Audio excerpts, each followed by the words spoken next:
Selamat datang di Komisi Remaja kita, selamat datang di First Service.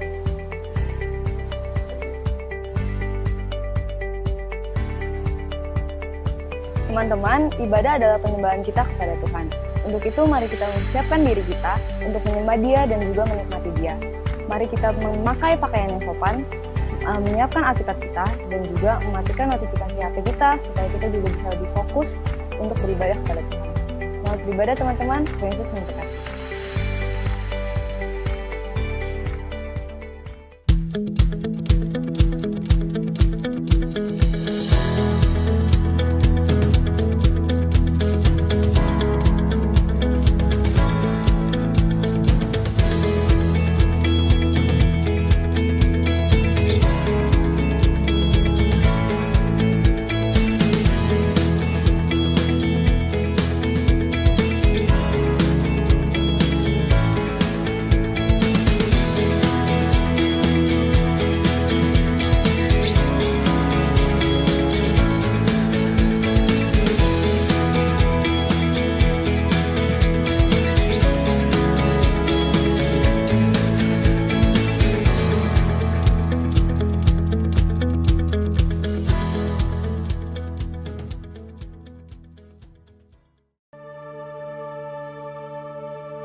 Halo teman-teman, selamat datang di Komisi Remaja kita.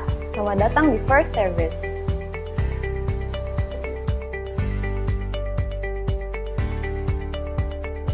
Teman-teman, ibadah adalah penyembahan kita kepada Tuhan. Untuk itu, mari kita mempersiapkan diri kita untuk menyembah Dia dan juga menikmati Dia. Mari kita memakai pakaian yang sopan, menyiapkan Alkitab kita, dan juga mematikan notifikasi HP kita supaya kita juga bisa lebih fokus untuk beribadah kepada Tuhan. Selamat beribadah teman-teman, Tuhan Yesus memberkati.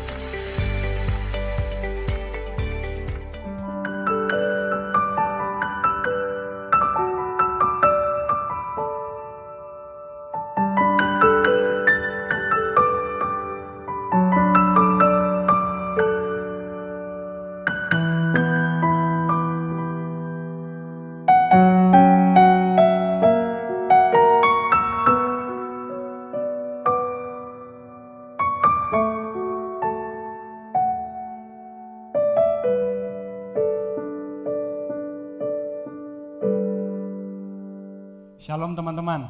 Oke ya, kita dalam seminggu ini kita sudah menyibukkan diri kita dengan masing-masing dengan banyak hal. Sekarang waktu kita untuk bersatu dulu lagi, kita akan bersatu kembali dalam perenungan firman Tuhan kita. Mari teman-teman kita satu dulu terlebih dahulu.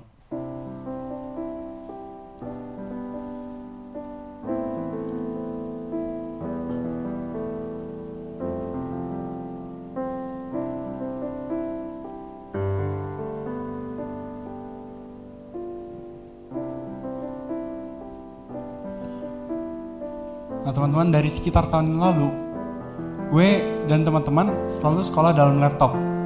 Mungkin kita udah kebiasa, tapi laptop gue ternyata nggak sanggup dalam menahan semua beban itu. Maksudnya apa? Harddisknya penuh teman-teman. Terus Google Drive gue coba cuma bisa 15 GB.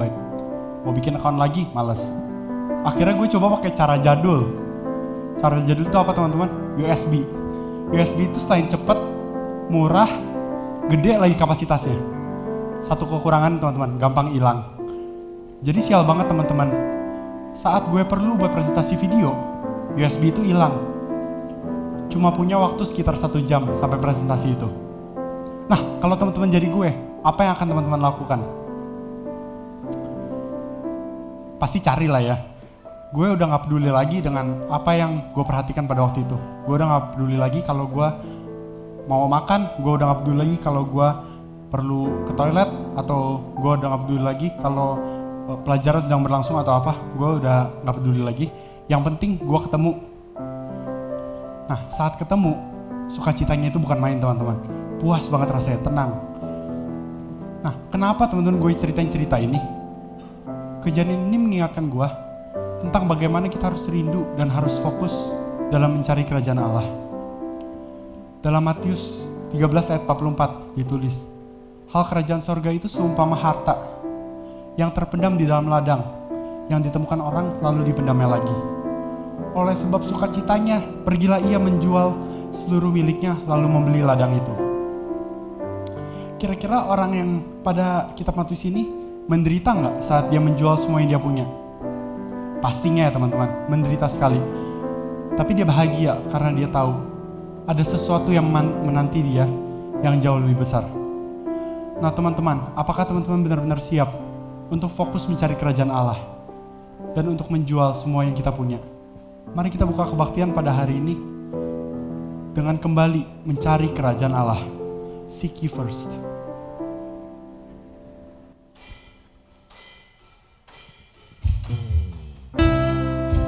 Teman-teman, kita buka hati kita cari kerajaan Allah itu agar Tuhan masuk ke dalam hati kita dan memimpin kita selama kebaktian ini.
Cari dahulu kerajaan Allah. Cari dahulu kerajaan Allah serta kebenarannya, maka semua ditambah padamu.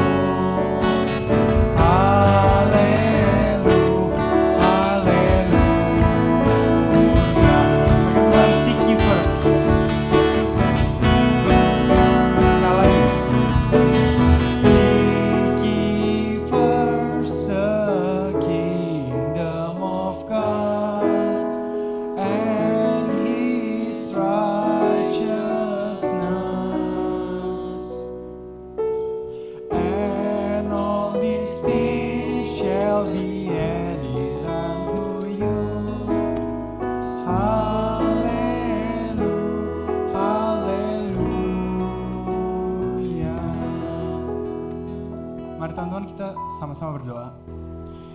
Ya Tuhan, terima kasih Tuhan atas penyertaan yang Tuhan telah berikan sepanjang minggu ini ya Tuhan. Terima kasih Tuhan atas kesempatan Tuhan memberikan kami teknologi untuk kami dapat terus mengikuti kebaktian pada hari ini ya Tuhan. Ampuni kami bila kami memandang rendah kebaktian yang kami selenggarakan secara online ya Tuhan. Tuhan tolong juga ya Tuhan untuk setiap teman-teman kami yang ada di rumah, untuk setiap diri kami, agar kami dapat mengikuti kebaktian dengan hati yang terbuka, dengan hati yang menerima Tuhan Yesus. Ya Tuhan, inilah doa kami. Dalam Tuhan Yesus kami bersatu dan berdoa. Amin. Teman-teman, setiap minggu kita diajak untuk melakukan dosa oleh Kodeni, oleh Komelki. Tapi apa yang membedakan pengakuan dosa minggu ini dan minggu-minggu sebelumnya? Apa menurut teman-teman? Kalau menurut gua sih ya, yang membedakan itu pada pengakuan dosa kita kali ini, kita nggak tahu apakah kita bisa mengikuti pengakuan dosa lagi minggu depan. Wah, apa tuh maksudnya? Kita nggak tahu, kita nggak bisa mengikuti pengakuan dosa lagi minggu depan. Minggu lalu kita sudah terbukti, kita ternyata minggu ini masih bisa. Puji Tuhan masih bisa mengikuti pengakuan dosa. Tapi harusnya teman-teman renungkan setiap minggu atau mungkin setiap hari. Bayangkan kalau hari ini hari terakhir sebelum penghakiman teman-teman. Dan waktu hari penghakiman itu, apalagi teman-teman yang bisa kita ucapkan selain Jesus loves me, this I know. Teman-teman, dimohon pakai berdiri. Karena dengan pakai berdiri kita mungkin bisa lebih menghayati lagu ini.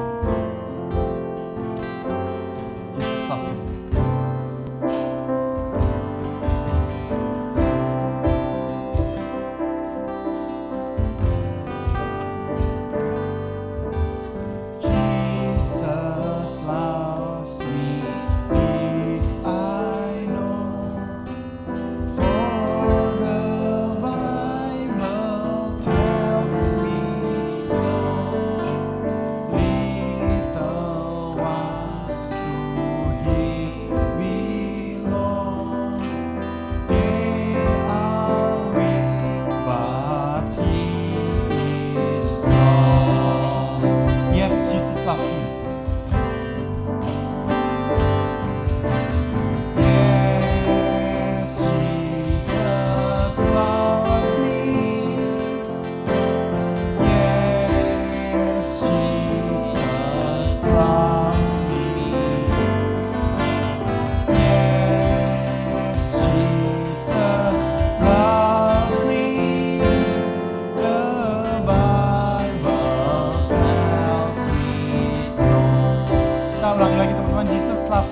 Inilah kasih besar yang sudah Tuhan nyatakan kepada setiap kita. Lalu pertanyaannya bagi kita saat ini yang kita mau renungkan bersama, seberapa besar kita memberikan akan kasih kita kepada Tuhan yang sudah begitu mengasihi kita. Mari kita merenungkan sebentar di hadapan Tuhan sepanjang satu minggu ini. Bagaimana kehidupan kita di hadapan Tuhan? Bagaimana kekudusan hidup kita di hadapan Tuhan? Bagaimana kita melihat dosa yang ada di hadapan kita, maupun yang mungkin kita lakukan dosa itu di dalam kehidupan kita sendiri. Apakah kita melakukannya tanpa peduli sama sekali, melakukan semua dosa itu dan bahkan menikmati semua dosa itu? Mari kita sama-sama renungkan kembali di hadapan Tuhan akan hidup kita sepanjang satu minggu ini.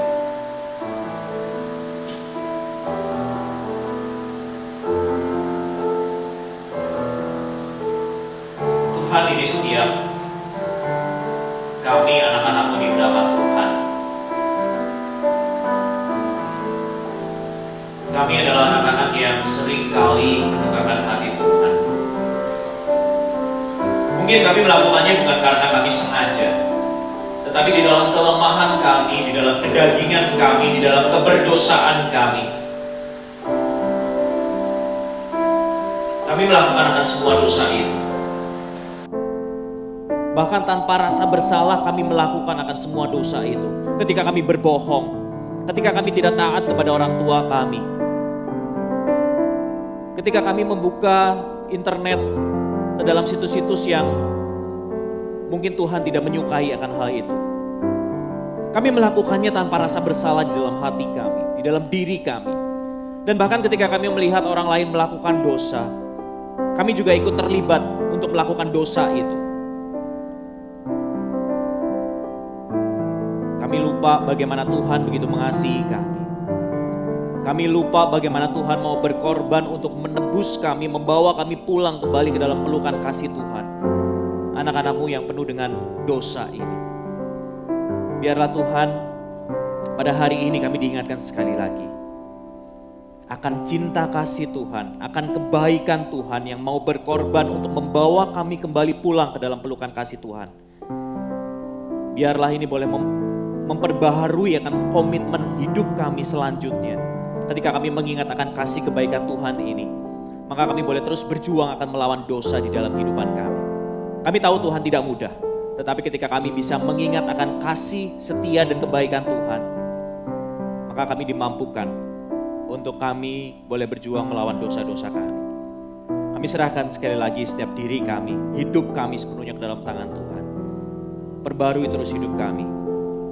Dan biarlah bukan hanya melalui lidah bibir kami, tapi melalui hati kami boleh sungguh-sungguh mengatakan, ya Tuhan Yesus, kami sungguh-sungguh mengasihi Engkau, kami mengasihi Engkau. Di dalam nama Tuhan Yesus Kristus kami sudah berdoa dan mengucap syukur. Amin. Yes, Jesus love me. Yes, Jesus loves me. Yes, Jesus loves me. Yes, Jesus loves me. The Bible tells me so.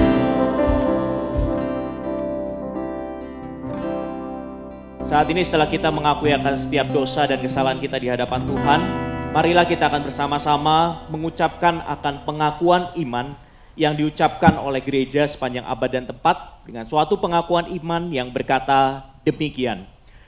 Aku percaya kepada Allah, Bapa yang Maha Kuasa, Khalik langit dan bumi, dan kepada Yesus Kristus, anaknya yang tunggal Tuhan kita, yang dikandung dari Roh Kudus, lahir dari anak darah Maria, yang menderita sengsara di bawah pemerintahan Pontius Pilatus, disalibkan, mati dan dikuburkan, turun ke dalam kerajaan maut.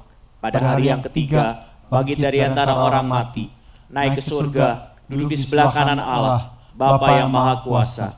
Dan dari sana Ia akan datang untuk menghakimi orang yang hidup dan yang mati. Aku percaya kepada Roh Kudus, gereja yang kudus dan am, persekutuan orang kudus, pengampunan dosa, kebangkitan tubuh, dan hidup yang kekal. Amin. Oke teman-teman, silakan duduk kembali. Oke, bagi teman-teman yang nggak tahu ya, susunan lagu pada setiap kebaktian kita setiap minggunya itu bukan dipilih oleh Komelki, bukan dipilih oleh Kodeni, bukan dipilih oleh siapa-siapa kecuali worship leader yang memimpin setiap minggu di sini. Dimana minggu ini adalah gue. Nah mungkin teman-teman bertanya-tanya kenapa minggu ini lagu-lagunya sekolah minggu semua, kenapa nggak ada lagu-lagu korem kita yang biasa? Jawabannya ada dua. Pertama, gue pilih lagu sekolah minggu karena meskipun sederhana, kita lebih mudah mencerna dan pesannya sangat dalam. Mungkin kita dulu nggak bisa merasakan ini, soalnya kita masih kecil, masih nggak ngerti. Tapi sekarang saat kita sudah bisa berpikir, kita mungkin bisa lebih memahami apa yang dimaksud dari lagu-lagu ini. Alasan yang kedua, yaitu gue ingin teman-teman walaupun punya pikiran yang semakin lama semakin dewasa, semakin kritis, tetap mempunyai hati sebagai anak kecil yang ingin mendengarkan cerita firman Tuhan, yang dengan jujur percaya sepenuhnya kepada Tuhan. Yang seperti gue yang ngomong tadi teman-teman, kalau besok hari pengalaman kita, anak kecil gak akan takut, anak kecil akan dengan bangga bilang, ya saya percaya Tuhan, saya percaya Tuhan Yesus selalu ada buat aku. Sekarang kita ingin dengar cerita teman-teman. Cerita tentang apa? Tentang perbuatan Allah. Mari bersama-sama kita nyanyikan.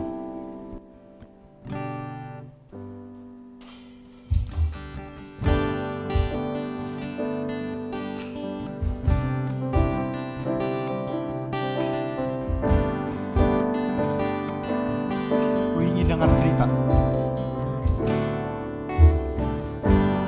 Ingin dengar cerita tentang perbuatan Allah. Biarlah cerita itu tetap tinggal dalam hatiku sampai selama-lamanya. Sekali lagi teman-teman, ku ingin dengar cerita. Ku ingin dengar cerita tentang apa teman-teman? Tentang perbuatan Allah. Biarlah cerita itu tetap tinggal dalam hatiku sampai selama-lamanya. Sekali lagi teman-teman, ku ingin dengar cerita. Ku ingin dengar cerita tentang perbuatan Allah. Biarlah cerita itu ya Tuhan, biarlah cerita itu tetap tinggal dalam hatiku sampai selama-lamanya. Sampai selama-lamanya. Sampai selama-lamanya. Sampai kapan teman-teman? Sampai selama-lamanya. Dipersilakan untuk Konawi. Selamat pagi rekan-rekan, anak remaja sekalian terkasih dalam Tuhan Yesus Kristus. Kita akan memulai pembahasan firman Tuhan pada pagi hari ini. Kita mulai dengan berdoa. Tuhan, kami serahkan waktu kami untuk merenungkan firman-Mu. Waktu yang singkat ini kami serahkan dalam tangan kuasa Tuhan yang memimpin kami, memberi hikmat kepada kami supaya kami sungguh-sungguh boleh mengerti dan melakukan firman-Mu. Kami berdoa demi Yesus Kristus, Tuhan kami yang berkuasa, yang mengasihi kami. Amin. Teman-teman sekalian, mari kita membuka firman Tuhan yang akan membawa kita merenungkan satu tema, frontliner. Apa itu frontliner dan bagaimana kita menghidupinya sesuai dengan kehendak Tuhan. Kita buka Kisah Rasul pasal yang keempat, saya akan bacakan ayat 17 sampai ayat yang ke-20. Tetapi supaya hal itu jangan makin luas tersiar di antara orang banyak, baiklah kita mengancam dan melarang mereka supaya mereka jangan berbicara lagi dengan siapapun nama itu. Konteks ini adalah Petrus dan Yohanes. Dan setelah keduanya disuruh masuk, mereka diperintahkan supaya sama sekali jangan berbicara atau mengajar lagi dalam nama Yesus. Tetapi Petrus dan Yohanes menjawab mereka, silakan kamu putuskan sendiri manakah yang benar di hadapan Allah? Taat kepada kamu atau taat kepada Allah? Sebab tidak mungkin bagi kami untuk tidak berkata-kata tentang apa yang telah kami lihat dan yang telah kami dengar. Teman-teman sekalian, tanggal 15 Agustus 1945, sekutu menjatuhkan bom atom kedua kota, yaitu Nagasaki dan Hiroshima. Jepang yang menguasai di dalam Perang Dunia Kedua, banyak negara dikuasai oleh Jepang, termasuk Indonesia.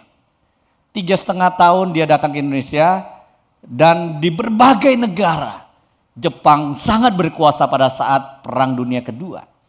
Tetapi pada saat Jepang dibom begitu dahsyat, 15 Agustus 1945, Kaisar Jepang pada waktu itu pidato menyerahkan satu kuasa yang dia miliki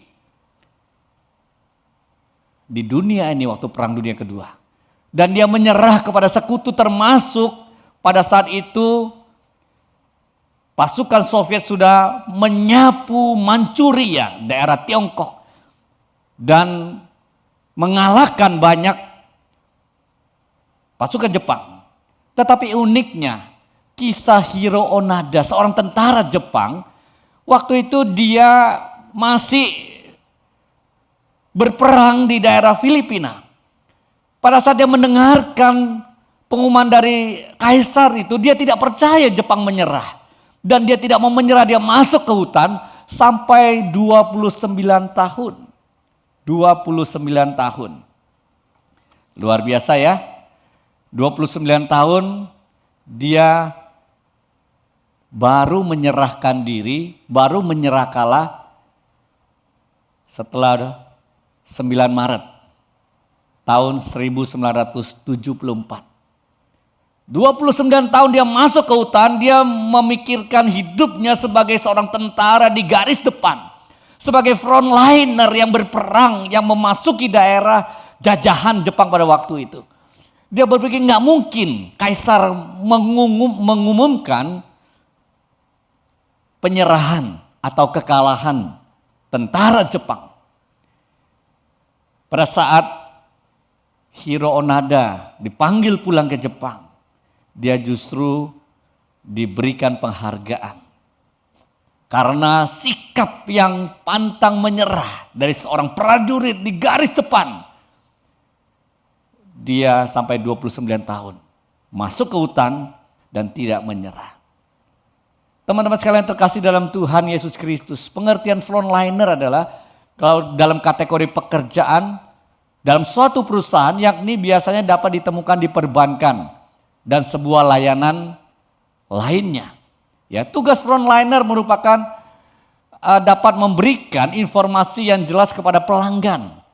Ya, ini garis depan yang harus terlihat menarik, sopan karena mencerminkan citra perusahaan tempat seorang frontliner bekerja. Di bank kita bisa melihat customer service. Kita melihat ada orang-orang yang melayani nasabah. Ya. Ada juga orang yang menelepon kepada nasabah dan mencari pelanggan.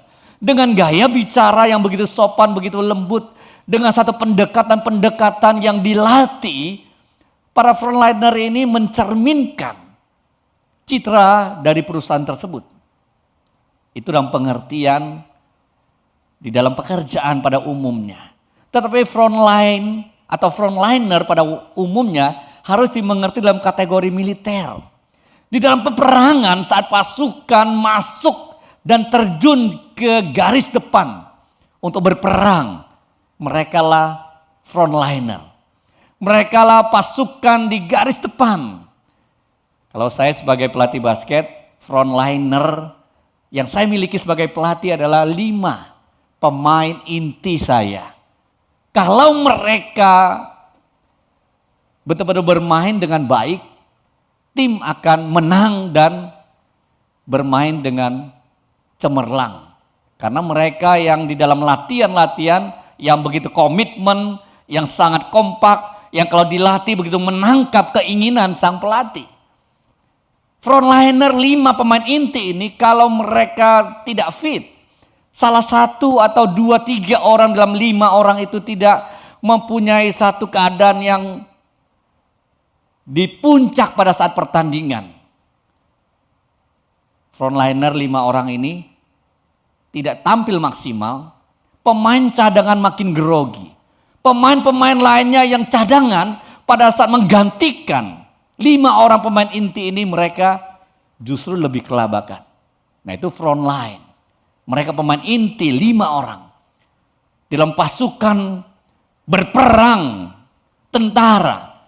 Frontline itu biasanya rider, ya, yang bisa dengan kendaraan mereka, atau infanteri yang berjalan kaki, kavaleri yang dengan kuda mereka. Mereka masuk ke dalam medan peperangan dan maju terus sampai ke wilayah musuh dan mereka berperang. Bertemu dengan musuh di garis depan. Itu frontliner, orang-orang yang di garis depan. Jemaat kasih dalam Tuhan, teman-teman sekalian, dalam pengertian rohani kita adalah frontliner dari Tuhan Yesus. Seperti para rasul yang adalah sebagian besar murid-murid Yesus. Dalam kisah para rasul pasal 4 Petrus dan Yohanes, yang diantara 12 murid itu yang telah melihat Yesus bersama dengan Yesus. Dan mereka pada saat menyaksikan Yesus naik ke surga setelah kebangkitannya.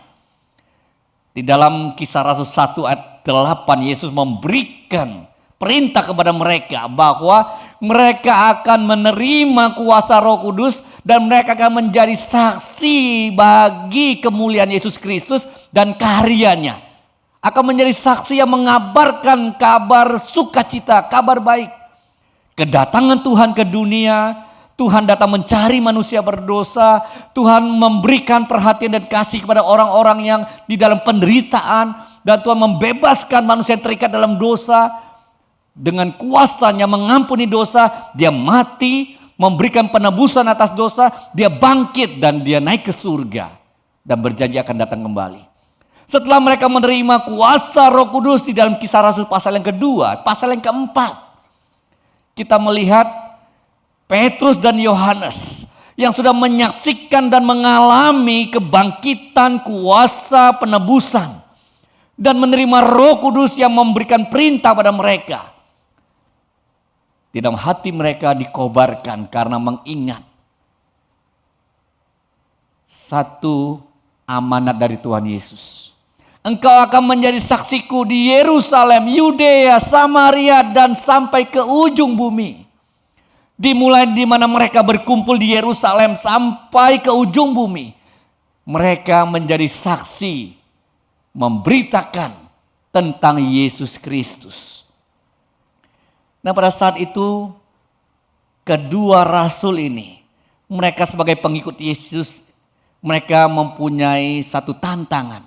Pada saat mereka memberitakan kebangkitan Yesus, kuasa Yesus, dan mereka diberi kuasa menyembuhkan orang yang lumpuh.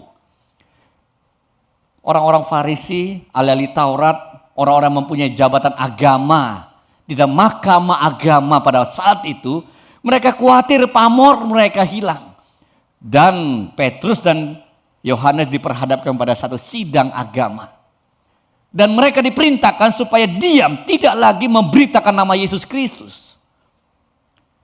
Atau mereka diancam untuk ditangkap dan banyak proses ke depan. Kalau itu berani dilakukan, di dalam konteks mereka memang melakukan pelanggaran yang bisa divonis. Tetapi pada saat itu karena pemberitaan Injil begitu masif, orang percaya, banyak orang begitu menghargai, orang-orang percaya mula-mula yang begitu menyatakan iman mereka, hidup mereka diubahkan oleh Injil. Farisi, ahli Taurat, dan kelompok di dalam mahkamah agama itu tidak berani menangkap mereka. Ini satu bukti bahwa murid-murid Yesus tidak melanggar hukum. Baik hukum di dalam pemerintah Romawi yang bisa dianggap pengacau. Mereka tidak bisa ditangkap dan dijerat dan para pemimpin agama akhirnya melepaskan mereka.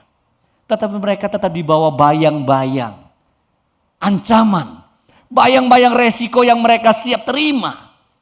Makanya Petrus mengatakan, coba engkau pikir sendiri, mana yang benar? Kepada engkau kami harus takut atau kepada Allah? Petrus mengatakan satu kalimat, coba kamu pikir di hadapan Allah mana yang benar. Teman-teman sekalian, kalau kita mau mengikut Tuhan, kalau kita mau melakukan sesuatu, kita harus pikir. Bukan menurut pandangan kita, bukan menurut apa maunya kita. Itulah namanya mengikut Yesus yang mempunyai harga yang harus kita bayar. Memikul salib, mengikut Yesus. Didahului oleh penyangkalan diri. Arti menyangkal diri adalah yang saya pikirin, yang saya mau, yang menurut saya enak, yang menurut keinginan saya, rencana saya. Kita harus sangkali mengatakan, bukan kemauan saya, bukan keinginan saya, bukan pikiran saya yang benar, bukan pandangan saya, tapi saya mau ikut cara pikir Tuhan Yesus. Saya mau ikut cara pikir firman Tuhan, bagaimana melihat hidup ini dan tujuan hidup saya. Nah, teman-teman dikasih dalam Tuhan Yesus Kristus, rekan-rekan remaja yang terkasih dalam Tuhan. Jikalau hidup kita yang sudah Tuhan tebus, kita sudah mengerti Injil keselamatan. Yesus datang ke dunia menebus kita, mencari kita yang berdosa. Melalui kematian dan kebangkitannya kita sudah mendapatkan jaminan hidup kekal. Dan kita diperintahkan untuk memberitakan Yesus Kristus. Supaya banyak orang yang belum menemukan penebusan dan karya keselamatan di dalam Yesus Kristus, mereka bisa mendapatkannya. Kita diutus. Kita sebagai orang-orang yang menyampaikan kabar baik. Pada saat orang melihat kita, mendengar kita, mereka bisa merasakan atau mengerti bagaimana kasih Tuhan, rencana Tuhan yang dinyatakan kepada mereka, yaitu melalui pemberitaan dan perbuatan kita kepada mereka. Setiap orang percaya, para murid-murid pada waktu itu, dan sampai saat ini Tuhan masih memanggil setiap kita untuk menjadi murid-muridnya. Di garis depan memberitakan Injil.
Majida, Majida.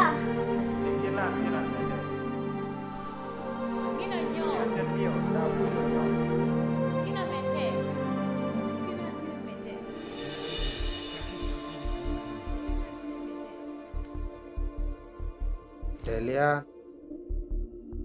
ne kan gbon aliangan Ama delia ne kan mo warani aliangan.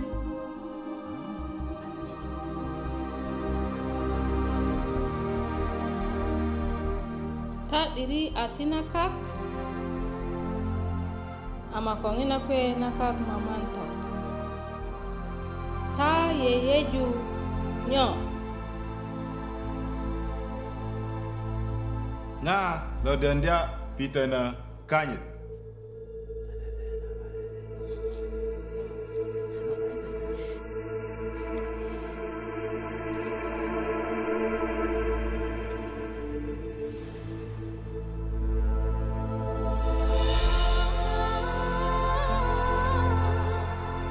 The Bible, the foundation of their faith. And those who persecute Christians hope to destroy their faith by burning their Bibles. You can stand with those who suffer for their faith. You can replace what they've lost, what they yearn for. Give them a Bible today.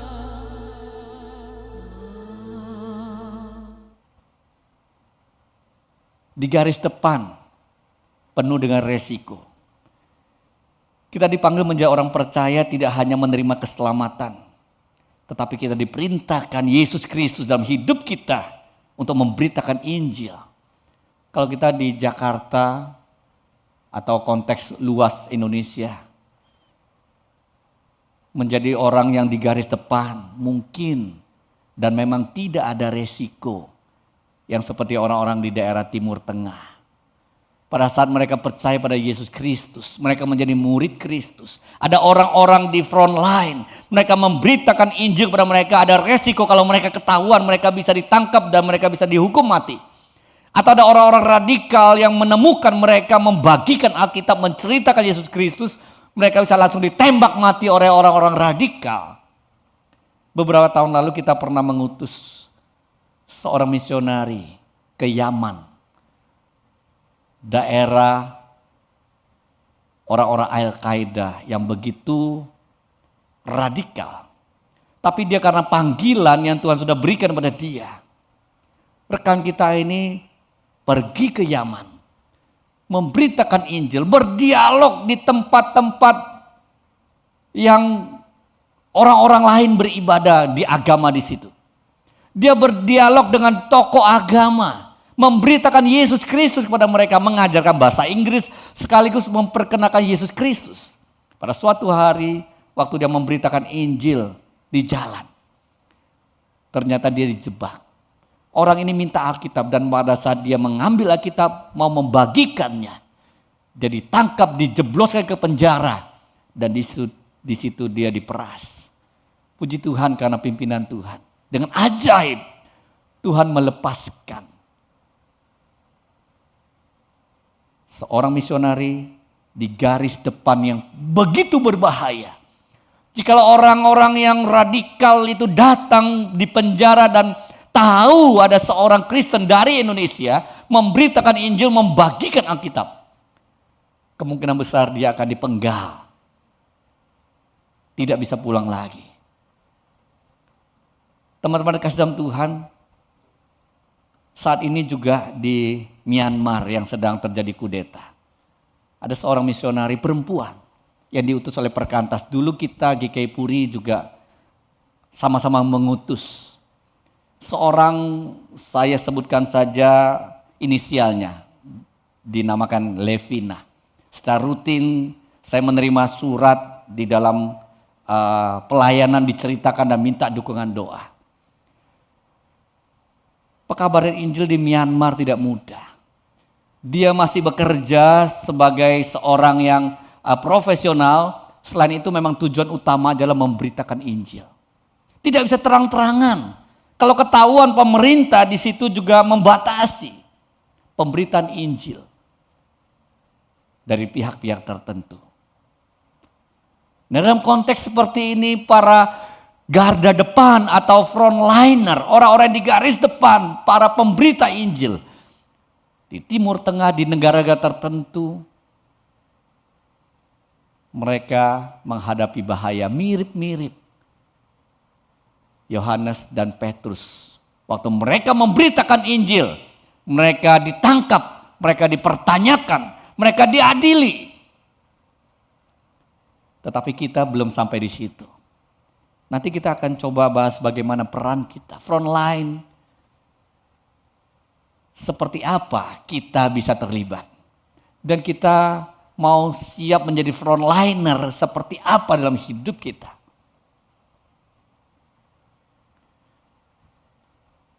Life on the front line. Kita hidup di garis depan. Sebenarnya apa yang bisa kita lakukan? Di dalam semua area hidup kita, kita bisa menjadi orang yang di garis depan bagi kemuliaan Tuhan, yaitu di seluruh area hidup kita. Pada saat ini, para tenaga kesehatan, dokter, suster, mereka menjadi frontliner, menyelamatkan orang-orang yang sakit COVID-19. Mereka mempertaruhkan nyawa mereka. Di Indonesia aja sudah ratusan, begitu banyak tenaga kesehatan. Saya nggak tahu, mungkin mereka juga ada bawaan penyakit atau memang mereka begitu lelah menghadapi virus yang begitu banyak. Walaupun mereka pakai masker, pakai APD yang lengkap, virus itu telah menyerang mereka dan mereka harus mati. Teman-teman, saya pikir waktu saya sebagai hamba Tuhan, para tenaga medis bisa mempertaruhkan nyawanya. Saya sebagai hamba Tuhan, jika ada jemaat yang memerlukan pelayanan walaupun mereka COVID, saya akan datang, saya akan doakan.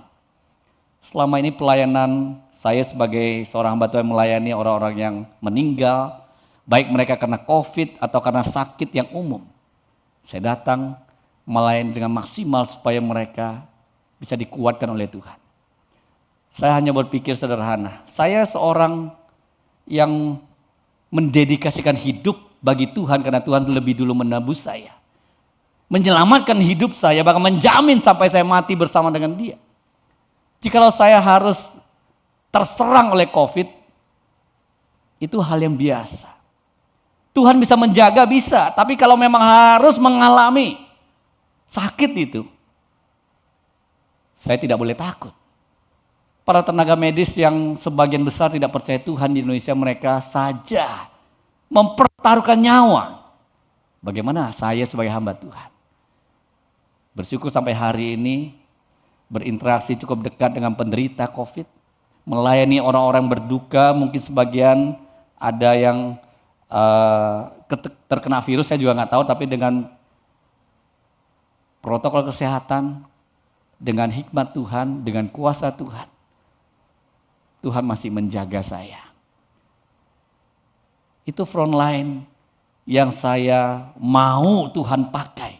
Saya frontliner bagi Tuhan. Sebagai hamba Tuhan di konteks zaman pandemi seperti ini, saya tidak boleh bersembunyi. Saya tidak boleh menghindari jikalau ada orang-orang yang perlu dilayani. Di dalam Kolose 3 ayat 23 dikatakan, apapun juga yang kamu perbuat, perbuatlah dengan segenap hatimu seperti untuk Tuhan dan bukan untuk manusia. Inilah yang Tuhan mau setiap kita anak-anak remaja, teman-teman sekalian, kita menjadi frontliner bagi Tuhan melalui perkataan dan perbuatan kita. Apa yang kita lakukan kepada siapapun, kita lakukan bagi kemuliaan Tuhan. Waktu kita di rumah sebagai seorang anak, kita taat pada orang tua. Kita mau melakukan kebenaran. Kita mau jujur di hadapan orang tua karena Tuhan mau kita hidup seperti itu. Karena Tuhan yang sudah memberikan kita orang tua, kita diperintahkan untuk taat pada orang tua. Kalau kita sebagai seorang teman bagi teman yang lain. Baik kita masih sekolah ataupun kita kalau sudah ada yang kuliah. Kita boleh menjadi teman yang memberikan penerimaan. Kita tidak menjadi teman yang mau beruntung saja kalau kita berteman dengan orang. Apa yang dia bisa berikan pada saya? Enggak. Justru kita pikir sebagai orang yang sudah diselamatkan Tuhan Yesus, apa yang bisa saya lakukan untuk teman saya? Bagaimana saya bisa menghibur dia? Bagaimana saya bisa menemani dia waktu dia di dalam penderitaan dan kesusahan? Tuhan mau pakai saya memberitakan kabar baik. Kalau ada teman saya yang belum percaya pada Tuhan, saya mau berteman kepada banyak orang supaya mereka bisa mengenal Yesus Kristus. Pada saya remaja juga saya mempunyai motivasi seperti itu. Saya dan beberapa teman yang sudah tahu kami dipanggil untuk menjadi orang-orang di garis depan memberitakan Injil. Kami mencari. Pada saat kebaktian remaja selesai ada beberapa orang remaja yang mereka hidupnya kita tahu di sekolah tidak terlalu baik. Pergaulannya cukup berandal. Kita justru mencari mereka, menemani mereka, membawa mereka dalam komunitas supaya mereka bisa mengenal kasih Tuhan. Supaya mereka bisa pergi ke gereja, menyaksikan teman-teman yang mengasihi dan memperhatikan mereka. Dan suatu hari mereka pribadi demi pribadi bertemu dengan Yesus Kristus. Dan bersyukur mereka begitu banyak diubahkan oleh Tuhan. Walaupun waktu kami menemani kadang-kadang tidak enak. Ada kesusahan, ditolak. Awal-awal mereka tidak menerima dan merasa asing, aneh. Ini orang-orang aktivis kenapa harus datang kepada kita untuk bercakap-cakap, berbicara. Kita orang berandal, kita orang yang tidak mendukung. Kita hanya datang untuk mencari nilai pada saat kita ke gereja karena sekolah yang dimiliki oleh gereja itu mewajibkan yang datang ke gereja mendapatkan nilai lebih baik. Mereka datang kadang-kadang justru membuat keonaran waktu kebaktian. Tapi hari demi hari karena banyak anak-anak remaja juga yang mempunyai hati melayani mereka. Mereka mengenal Yesus Kristus secara pribadi. Bagaimana kita menjadi frontliner? Ya. Whoever wants to be my disciple must deny themselves and take up their cross and follow me. Ini yang sudah tadi kita lihat. Yesus Kristus mengatakan siapa yang mau mengikut aku dia harus menyangkal dirinya dan mengikut aku. Yesus berkata seperti itu. Pada saat kita mau menjadi frontliner bagi Tuhan. Mau tidak mau kita harus kata Tuhan pimpinanmu saya mau ikuti. Saya mau taat kepada Tuhan walaupun dalam kondisi hidup saya tidak enak. Kami tidak mau menyerah. Saya tidak mau mundur. Iman kepada Tuhan tidak pudar walau ada bahaya. Dalam konteks seperti ini, seperti murid Kristus, kita mau sungguh-sungguh menyatakan Yesus melalui hidup kita. Salib Yesus diberitakan. Salib Yesus yang kita sampaikan kepada orang lain. Ada pengampunan Yesus Kristus, ada kasih Tuhan yang melampaui semua dosa yang dilakukan oleh para remaja.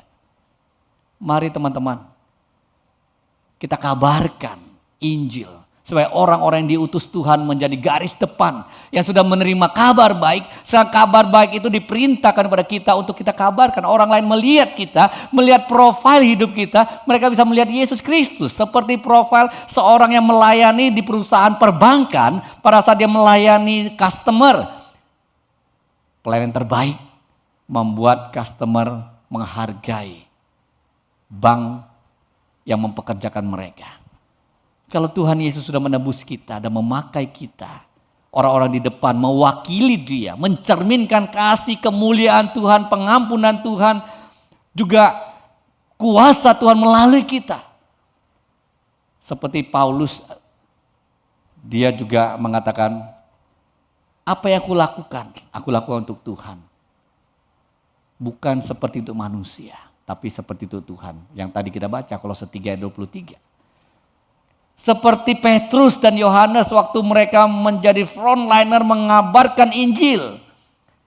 Mereka diberi kuasa menyembuhkan karena kuasa nama Yesus Kristus. Sampai hari ini, kalau Tuhan mau memakai kita, ada teman-teman kita dalam pergumulan yang paling berat, ada kesulitan, ada jalan buntu, ada kelemahan. Tuhan pun masih bisa memakai kuasanya melalui kita. Minta hikmat dan kuasa Tuhan, supaya kita menjadi frontliner yang berdampak bagi kemuliaan Tuhan. Mari kita hidup sebagai frontliner yang Tuhan mau. Yang pertama, kita menyampaikan kabar baik dengan damai Tuhan. Kita menyatakan hidup yang damai kepada siapapun. Waktu kita datang, kita membawa damai bukan hanya sebagai teman, sebagai orang yang memberikan suasana damai. Tapi betul-betul kita mendamaikan orang-orang berdosa dengan Tuhan melalui kedatangan kita. Melalui pemberitaan Injil kita. Kita sudah disenangi waktu kita datang dengan satu situasi yang menyejukkan. Tapi bukan hanya itu saja, kita membawa damai Tuhan. Yang kedua, mercy. Kita juga ada kemurahan hati, menolong orang lain. Menolong teman-teman kita dengan tulus. Karena Tuhan sudah menyelamatkan kita, mengasihi, menolong kita. Kasih dari Tuhan, penebusan dari Tuhan menggerakkan hati kita juga ingin menyaksikan Yesus sendiri melalui hidup kita dan kemurahan yang Tuhan nyatakan melalui kita. Yang ketiga, forgiveness. Kita sering mengingat kesalahan orang lain. Kita sering mengingat kesalahan orang-orang yang dekat dengan kita.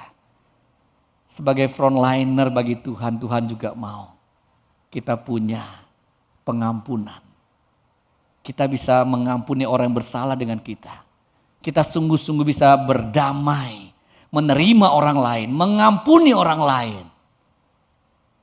Itu akan membuat, tanda kutip mungkin musuh kita, hatinya terbuka dan mengatakan, saya sudah bersalah.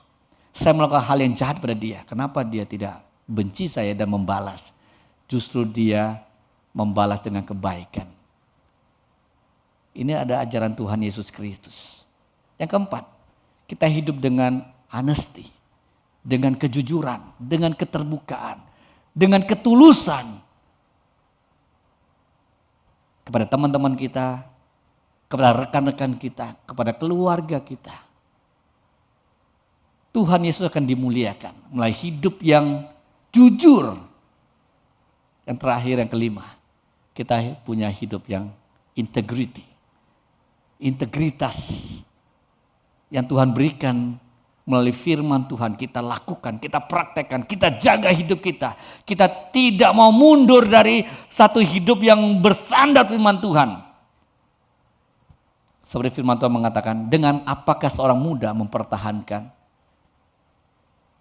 hidupnya yang baik? Hanya dengan firman Tuhan. Teman-teman terkasih dalam Tuhan Yesus Kristus. Sebagai frontliner, Tuhan hanya minta di dalam setiap aspek hidup kita dimanapun engkau berada.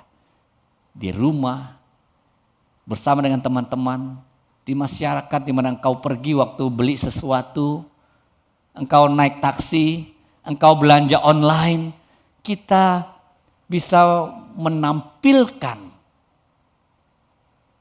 profil Yesus.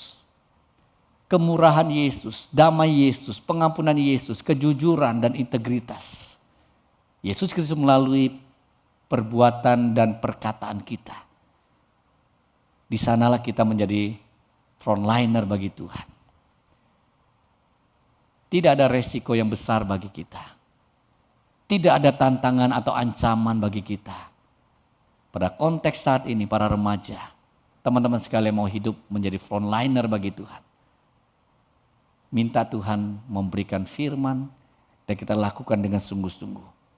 Kita mau menjadi surat yang terbuka. Menceritakan Yesus Kristus. Menuliskan Yesus Kristus yang orang lain bisa baca hidup kita. Saya bersyukur mendengarkan ada mungkin sebagian dari rekan-rekan remaja bisa mengabarkan, menjadi frontliner bagi Tuhan. Mengabarkan Injil, melalui media sosial. Yang sekarang di masa pandemi, begitu banyak orang terikat dan harus terpaku pada media sosial. Disitulah kita bisa menjadi frontliner bagi Tuhan. Menjadi orang-orang yang merindukan kabar Yesus Kristus, Tuhan yang datang mencari manusia berdosa, Tuhan yang mati bagi orang berdosa, Tuhan bangkit memberikan kemenangan, Tuhan naik ke surga dan akan datang kembali. Itu kabar baik. Dan kita frontliner, Tuhan mau kita memberitakan kepada banyak orang melalui perkataan dan perbuatan kita. Maukah kita lakukan? Tuhan mau memakai kita. Tuhan mau menyertai kita sampai kita bertemu dengan Tuhan kembali. Amin. Mari kita berdoa. Kami bersyukur Tuhan yang memimpin kami, Tuhan yang memberkati kami, menyelamatkan kami. Dan Tuhan mau memakai kami menjadi orang-orang di garis depan, memberitakan kabar baik, menyaksikan kabar baik, menyaksikan hidup Yesus melalui hidup kami. Tuhan tolong kami. Kami serahkan teman-teman remaja semua, Tuhan berikan hati yang terus bersandar firman Tuhan, dikobarkan, berpaut dengan Tuhan. Dan menjadi seorang remaja yang betul-betul ingin menjadi saksi di garis depan bagi kemuliaan Yesus Kristus. Terima kasih ya Tuhan. Kami bersyukur untuk hari ini. Di dalam Yesus Kristus, Tuhan yang mengasihi, yang sudah datang mengampuni kami, dan akan datang kembali. Kami bersyukur, berdoa. Amin. Oke, terima kasih kepada Konawi atas perenungan firman Tuhannya. Kita terus berdoa dan saling mendoakan bahwa insight yang dapat terus tinggal dalam hati dari setiap teman-teman. Oke teman-teman, biasanya kalau gue jadi WL di gereja konvensional, itu gue suka minta, oke teman-teman bisa tolong salam-salaman ya, depan belakang, kiri kanan, serong kiri, serong kanan, serong kiri belakang, serong kanan belakang. Tapi kita jelas gak bisa kayak gitu. Mungkin teman-teman lagi kebaktian bersama saudara, mungkin lagi kebaktian dengan orang tua. Tapi biarlah kita sama-sama tetap saling menyapa ya. Bisa teman-teman pakai fasilitas live chat itu ya. Teman-teman bisa ngomong, selamat hari Minggu teman-teman, Tuhan Yesus memberkati, selamat beribadah teman-teman, Tuhan Yesus sayang kalian. Terserah teman-teman mau tulis apa. Silakan teman-teman saling nyapa di live chat. Oke teman-teman, sekarang kita akan memberikan persembahan yang nantinya akan digunakan dalam mewujudkan pelayanan Allah dalam dunia ini. Mari teman-teman kita bangkit berdiri, kita sorak hatiku percaya. Kita bersama-sama nyanyikan ini dengan penuh ucapan syukur, dengan penuh semangat. Kita ucapkan hati kita percaya.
takkan pernah berubah.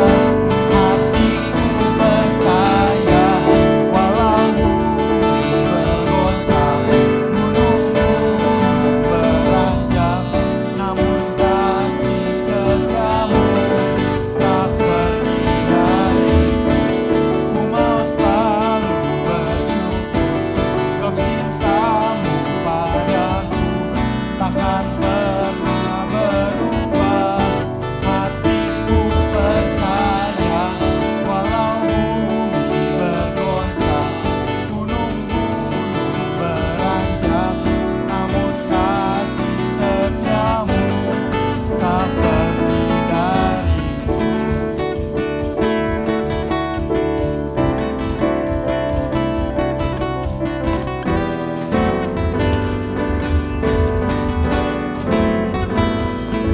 Terpujilah nama Tuhan.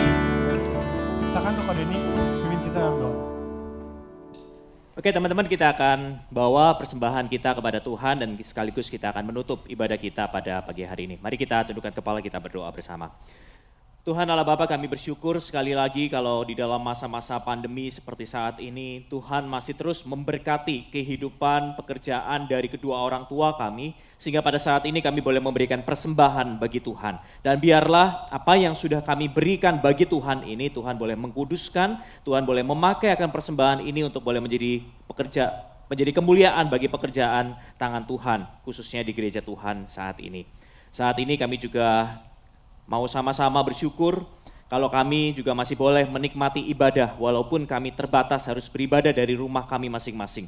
Tapi kami bersyukur kalau kami boleh memuji memuliakan nama Tuhan, kami boleh mendengar firman Tuhan dari rumah kami masing-masing. Dan saat ini kami juga mau mengakhiri akan ibadah kami dan biarlah kiranya kasih setia Tuhan, kebaikan dari Tuhan boleh tetap terus menyertai dan mengiring kehidupan kami sepanjang 1 minggu ke depan. Kami serahkan setiap hidup kami sepenuhnya di dalam tangan Tuhan Yesus Kristus. Di dalam nama Tuhan Yesus Kristus kami sudah berdoa dan mengucap syukur. Amin.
grace runs deep as your scars.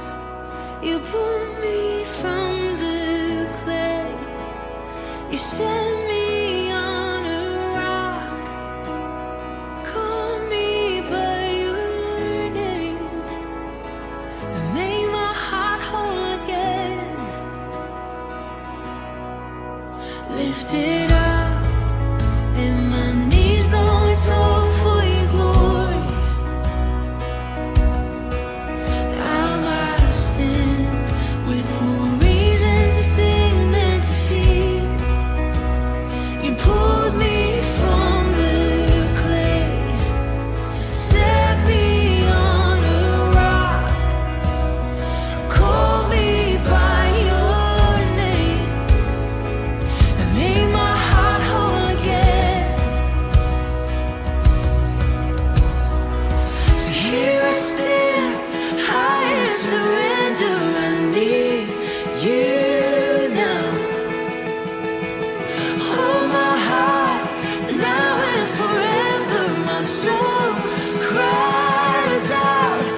Once I was broken, but you loved my whole heart through.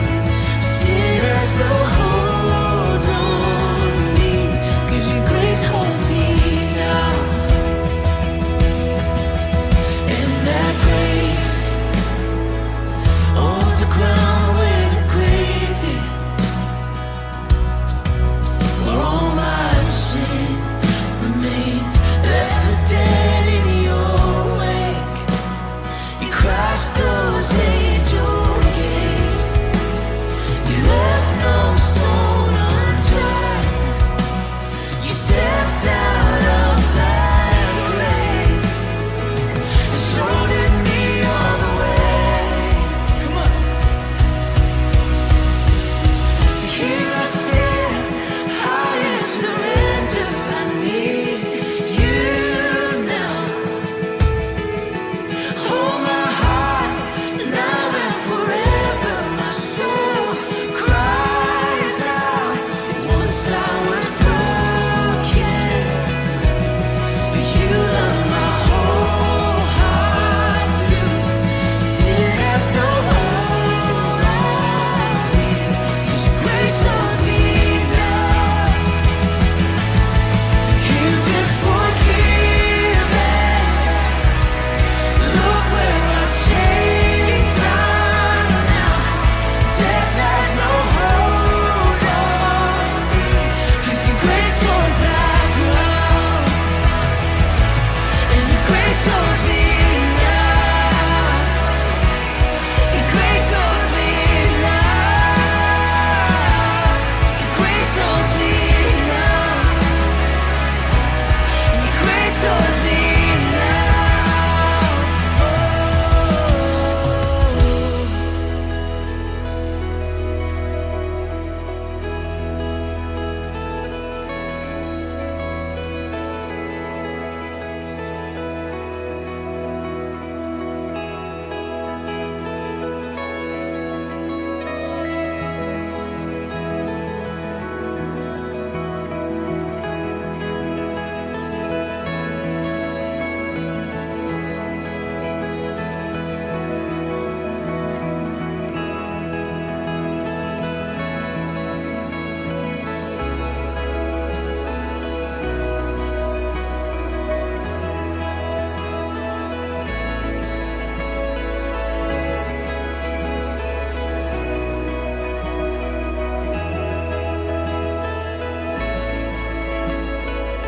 So here I stand, high in surrender. I need you now.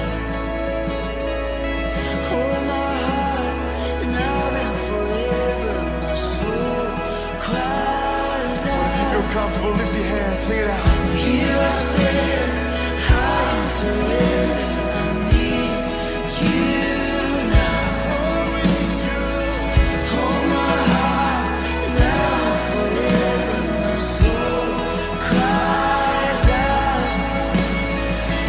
Here I stand, high in surrender. I need you now. Hold my heart now and forever.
'Cause your grace holds the ground, and your grace holds me now.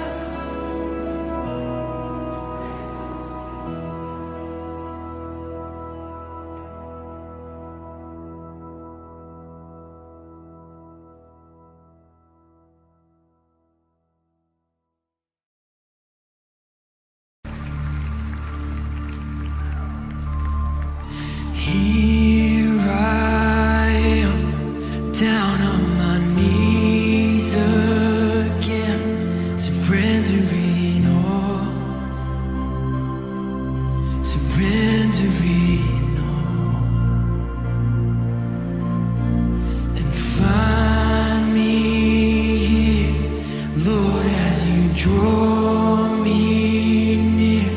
I'm desperate for you, desperate for you.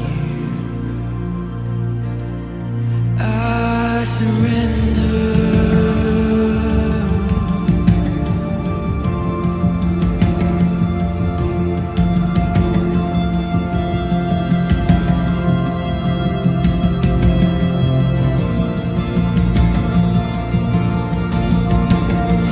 Drench my soul as mercy and grace unfold.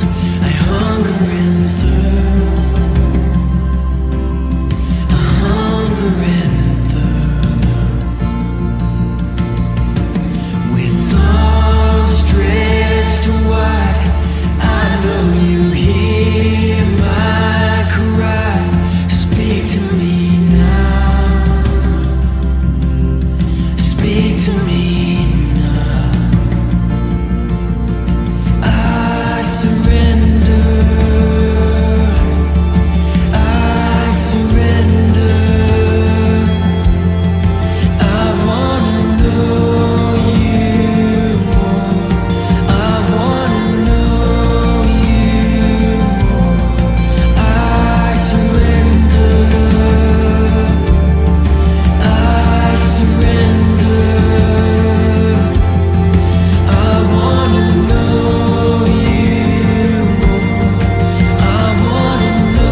datang di komisi remaja kita.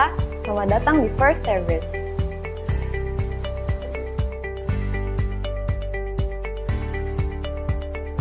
Teman-teman, ibadah adalah penyembahan kita kepada Tuhan. Untuk itu, mari kita mempersiapkan diri kita untuk menyembah Dia dan juga menikmati Dia. Mari kita memakai pakaian yang sopan, menyiapkan Alkitab kita, dan juga mematikan notifikasi HP kita supaya kita juga bisa lebih fokus untuk beribadah kepada Tuhan. Selamat beribadah teman-teman, Tuhan Yesus memberkati.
Halo teman-teman, selamat datang di Komisi Remaja kita.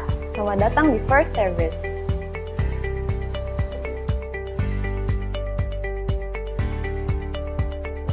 Teman-teman, ibadah adalah penyembahan kita kepada Tuhan. Untuk itu, mari kita mempersiapkan diri kita untuk menyembah Dia dan juga menikmati Dia. Mari kita memakai pakaian yang sopan, menyiapkan Alkitab kita, dan juga mematikan notifikasi HP kita supaya kita juga bisa lebih fokus untuk beribadah kepada Tuhan. Selamat beribadah teman-teman, Tuhan Yesus memberkati.